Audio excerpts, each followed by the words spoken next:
Hi everyone, Kartik Krishnaiyer here for Beyond the 90. We're going to talk tactics around the EFL today. The Around the EFL column that we brought back this season. We've been writing sporadically, but want to make it more robust in the next few months and talk a little bit more about the Football League in England and the standout clubs and standout stories in that league. So let's start today with Coventry City, who under Frank Lampard are for me, the best team outside of the Premier League in England, and have started the season very well. Now, why have they been this good so far this season? And they're a side that after last season, I think the ultimatum was promotion or bust. Basically, Lampard, get us promotion, or you're gonna be out of a job. And each of the last 3 seasons, they've done something remarkable. 3 seasons ago, under Mark Robbins, they should have been promoted. They lost in a penalty shootout in the playoff final to Luton Town. The next season, they got to the semifinal of the FA Cup and were VAR'd into losing that match when a goal was, really. The worst abuse of VAR was chalked off in that semifinal against Manchester United, a winning goal with minutes left in extra time, in extra time. So they would have been in the FA Cup final. And then last season, they were in the playoff, really controlled the 2 legs against Sunderland, but were undone. Lampard has done a great job with Sunderland, and we've seen that in the Premier League this season. He doesn't have a set way of playing, but they adjust to the opposition, and that's how they got through Coventry and through Sheffield United last season in the playoff, and they're back in the Premier League. Sunderland, great to have Sunderland back in the Premier League, by the way. Sunderland-Coventry, a long-term rivalry between two clubs from different regions that maybe we'll do a feature on in the future. Actually, I think I've already written about it, but maybe we'll do a video feature on it. So why is Lampard's team so good this year? I think a couple things. They're pressing really high up the pitch. Now, Lampard tried to implement this last season with the squad he inherited from Robbins. It was sporadically effective. Now I think it's been really effective. And then when you talk about that press, that involves the fullbacks going all the way up and pressing high. Van Ewijk and Hessler Kessler Hayden have been really effective when it comes to their high pressing. I also think, obviously, you have really good attacking players in Haji Wright, the American, who came through NASL, right, is a guy that was developed in the NPSL and in the NASL. So something we would really celebrate here on Beyond the 90. He's been in great form.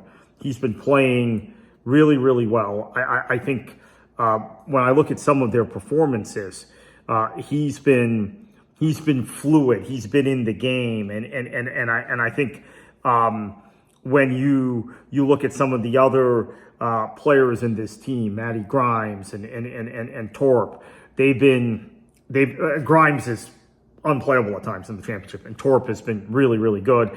Thomas Asante has been a nice little piece that I wasn't sure what to expect much of, and Bobby Thomas has been. You can't press high and play a high line without really athletic center backs that can win one-on-one duels and can play with the ball a little bit as well. And he's got all of those attributes, right? The question now is how high can they rise? Because now they finally control their arena, the CBS arena, or the former Rico Arena, and the nomadic journey of Coventry City around the Midlands, whether it's going to St. Andrews and Birmingham or going to Northampton, is well documented. With the ownership now stable, with the arena, with the ground now theirs, and with a squad that is built, I think, tactically to really compete at a high level in this division, but also has the kind of squad depth you need to survive a 46-match season. I do think not only is promotion a prerequisite for this season, I think automatic promotion is. So let's see if Lampard is able to get this team over the line. Now, I think when you talk about, let's go back to some of their pieces. Haji Wright scoring the goals, but Thomas Asante is a player that, you hear, and then there'll be people on Sky who will say, oh, well, a number 9's responsibility is to score goals. An attacking player's responsibility is to score goals. Not always, right? I defended Emile Heskey when he was the number 9 for England, when he was the number 9 for Aston Villa, when he was not scoring goals. When Agbanalahor was scoring goals for Villa alongside him, and was getting, he was providing a foil for them. When Rooney and Gerrard and everyone else was scoring goals, Michael Owen for England, and he was an effective foil for them. Now, interestingly enough, he had started out as a winger when he was at Leicester, and as his body stature changed and we went to Liverpool, he found another role. And his kids now, by the way, are coming through the Manchester City Academy. They're both really exciting prospects. But Thomas Asante has a lot of these elements. Who was a player like that? Shinjo Okazaki on Leicester, the year they won the title. He didn't score the goals. Jamie Vardy scored the goals. Riyad Mahrez was the flashy one. And N'Golo Kante was the best player in the league that year, right? And got the credit he deserved. But Okazaki was the guy who was the foil who made it happen. That's what I see in Thomas Asante. So I really like him. And I've talked about also their defense, anchored by Bobby Thomas and the job the fullbacks have done. They're getting forward, but they're winning duels high up the pitch, which is the best defense you've got. So that's effectively a situation where you're looking at a team that's, I think, from my perspective, really, really effective depth-wise and in controlling tempo in midfield. So Torp and Grimes. Grimes is maybe the best player at this level right now. And he's a player you can't look past, right? I mean, he's a player who is without equal in my opinion in the league. So I mean my sense is when you look at this team, they're ready-made to go up. They're also a team that could be picked apart if they don't go up. So this is the last shot. Not only will Lampard be out of a job, but we Haji Wright, it's a World Cup year for the U.S. He'll be in the shop window if he's on that World Cup team, and he could move on. Matty Grimes, 100% will move on after this season if they're not in the Premier League. Victor Torp is a guy that will move on if they are not in this league. So if they're not in the Premier League next season. So I guess another thing I would point out about this team is I think they are the manifestation of what I saw in Frank Lampard, both at Chelsea and at Everton. So let me explain this.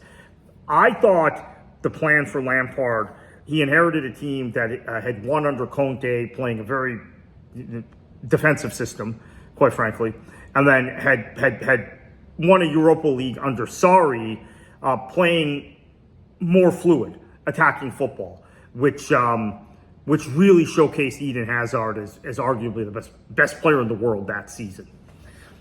So he loses Hazard. He goes to Real Madrid, and he brings in Christian Pulisic comes in. Ross Barkley is a piece.